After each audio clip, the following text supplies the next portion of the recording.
Step 2. Magsulat na kayo ng last will and testament nyo. Hindi kayo tatagal ng 1 hour dito.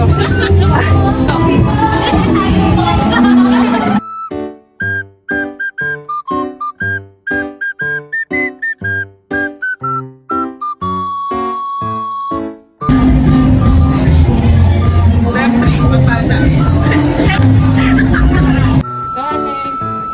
Step 4. Enjoy lang kayo, no? Snack bar doon. Higa. Snack bar. Go to the snack bar. Step 4. Pupunta na ako doon. Ayoko na. Step 5. Ang dami ng tao. Ito na ako. Go, go, go, go. Sino tinapay? Wala na dami. Step 5, no? Maingit sa ibang tao. Ang bibilis, oh. Ingit na lang tayo. Wala tayong gawa, eh. 5 easy steps on how to roller skate. Easy